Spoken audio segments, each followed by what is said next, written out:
दुनिया के नक्शे में कतर एक छोटा सा मुल्क है। जी हाँ, इतना छोटा कि हम ये कहें कि एशिया के कई छोटे मुल्कों में कतर भी एक ऐसा ही छोटा सा मुल्क है, लेकिन इसकी अर्थव्यवस्था दुनिया के तमाम मुल्कों को चौंका देती है।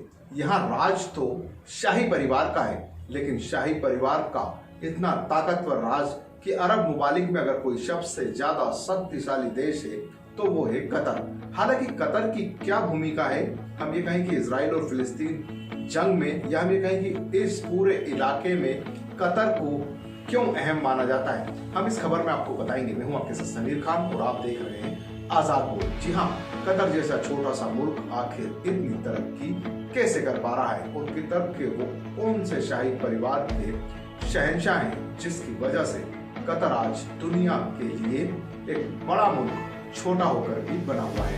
अकेले शेख तमीम की संपत्ति लगभग 1.6 मिलियन पाउंड यानी 1,94,15,76,000 आती गई है। लेकिन कतर के शाही परिवार की कुल संपत्ति 3,34,94,53,20,000 आती गई। कतर के थानी परिवार ने दुनिया भर में कई संपत्तियों में निवेश किया है, जिनमें लंदन की शॉर्ट गगनचुंबी इमारत, Olympic Village, Harrods department store, Canary घाट, चेल्स बैरक और न्यूयॉर्क की एम्पायर स्टेट बिल्डिंग शामिल है। इस शाही परिवार के पास ब्रोकलेज बैंक, ब्रिटिश एयरसेज और वॉक्सवैगन में भी निवेश है। शेख तमीम की 3 बार शादी हो चुकी है और उनके कुल 13 बच्चे हैं। कुल मिलाकर अमीर के 7 बेटे और 6 बेटियां हैं।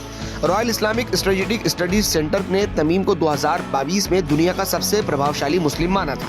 2023 की सूची में तमीम तीसरे स्थान पर हैं।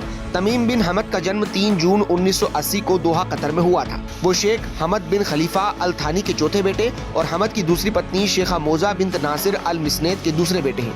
तमीम की शिक्षा डोरसेट के ग्रेट ब्रिटेन के शेरियान स्कूल, इंटरनेशनल कॉलेज और हेरो स्कूल में हुई, जहां उन्होंने 1997 में ए लेवल की परीक्षा उत्तीर्ण की। इसके बाद उन्होंने 1998 में स्नातक की उपाधि प्राप्त करते हुए रॉयल मिलिट्री अकादमी सेंट हर्ट्स में दाखिला लिया। 6 हफ्ते की जंग के बाद इजराइल हमास के बीच 4 दिन के सीज़फायर पर सहमति बनाने में कतर की अहम भूमिका रही। दोनों पक्षों के बीच करार खाड़ी के देश कतर की मध्यस्थता से मुमकिन हो सका। 28 लाख की आबादी वाला छोटा सा देश कतर क्यों ये कर पाया और बड़ी वैश्विक ताकतें देखती रह गई। 7 अक्टूबर 2023 को इजराइल पर हमास के हमले और उसके बाद से गाजा पर जारी इजरायली बमबारी के बीच जब 1 मिनट के लिए भी शांति स्थापित करने की कोई उम्मीद नजर नहीं आ रही थी, तब ज्यादातर से मोर समझे जाने वाले देश इजरायली हमले के या तो हिमायती थे या फिर अगर मगर के साथ थोड़ी बहुत निंदा कर पच लिया करते थे। ऐसे में क्षेत्रफल और आबादी के लिहाज से बेहद छोटा देश कतर हमास इजराइल के बीच सीज़फायर यानी जंगबंदी की हर मुनासिब कोशिश में जुटा रहा। कतर मुख्य पहचान यहाँ के कामगार भी हैं। करीब 22 लाख से ज्यादा अन्य देशों के श्रमिक खाड़ी के इस छोटे से देश में रहते हैं, यानी 10 में से 8 यहाँ रहने वाले लोग प्रवासी हैं। ज्यादातर में भारत, बांग्लादेश, नेपाल और फिलीपींस जैसे देशों से रोजगार की तलाश में आए हुए लोग हैं। इस तरह कतर की समूची आबादी मुस्लिम नहीं है। 65% लोग यहाँ के इस्लाम में यकीन रखते हैं और बाकी के लोग ईसाई, हिंदू और दूसरे धर्मों को मानने वाले हैं। कतर को जानने वाले कहते हैं कि वहाँ परंपरा और आधुनिकता के बीच कहीं फंसा हुआ सा देश है। गैस के अलावा कतर की पहचान ऊंट, रेगिस्तान और मैंग्रोव के घने जंगल हैं। भले दुनिया फार्मूला 1 रेसिंग की दीवानी हो जा रही हो, मगर आज भी यहाँ के स्थानीय बाशिंदे महंगी और बड़ी कारों में सवार होकर ऊंट की दौड़, केमल रेसिंग कराते हैं। आप उस दृश्य की कल्पना करें जहाँ कई ऊंट एक दूसरे को पछाड़ने के लिए दौड़ रहे हों। उनके मालिक तेज रफ्तार गाड़ियों में संग संग कदमताल करते हुए अपने अपने ऊंट का मनोबल बढ़ाने में लगे हों। इस तरह की रेसिंग का लाइव प्रसारण कतर में टीवी चैनलों पर होता है, जिसमें जीतने वाले ऊंट को लाखों रियाल इनाम में मिलते हैं। आधुनिक राजतंत्र से अल जजीरा तक गगनचुंबी इमारतों रोशनी से जगमगाते कतर ढेरों अनर्थ विरोधी समेटे हुए हैं। तेल और गैस के अकुल भंडार वाला ये मुल्क दुनिया का सबसे अमीर देश है, लेकिन लोकतांत्रिक मूल्यों की रोशनी में अपना मुस्तकबिल संवार रही दुनिया को शायद कतर से थोड़ी ही सही ये शिकायत होगी कि वो क्यों अब भी आधुनिक राजतंत्र के सेटअप में जी रहा है।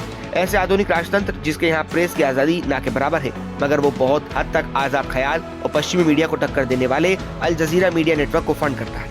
अल जजीरा की बदौलत कतर ने अंतर्राष्ट्रीय स्तर पर अपनी एक जुदा पहचान कायम की है।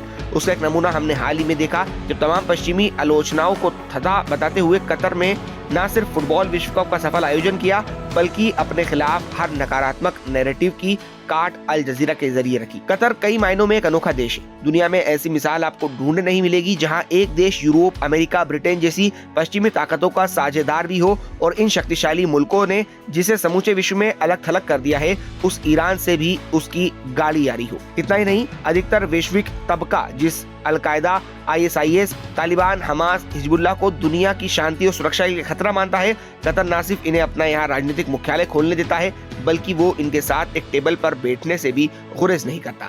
शायद यही कारण है कि महज 4,471 वर्ग मील क्षेत्र में फैले इस छोटे से देश ने पहली नजर में असंभव दिखने वाले दुनिया के कई जटिल विवादों को बहुत हद तक सुलझाया। फूटी आंख भी एक दूसरे को नहीं देखने वाले गुटों के बीच एक मध्यस्थता की भूमिका निभाकर कतर ऐसा कर पाया। अफगानिस्तान से विदेशी सैनिकों की वतन वापसी वाला अमेरिकी तालिबान ऐतिहासिक फैसला कतर की राजधानी दोहा में ही मुमकिन हो सका। कतर पहले भी सुलझा चुका है बड़े विवाद। अमेरिका तालिबान ऐतिहासिक समझौता तो हाल ही की बात हुई, लेकिन बीते 2 दशक में ऐसी और कई वार्ताएं कतर की दखल के बाद ही वजूद में आ सकी। चाहे वो साल 2008 में यमन की सरकार और हुती विद्रोहियों के बीच मध्यस्थता हो, या इसी साल लेबनान में जंग लड़ रही गुटों को एक साथ बिठा राजनीतिक बेरूत में गठबंधन सरकार बनाने की कोशिश।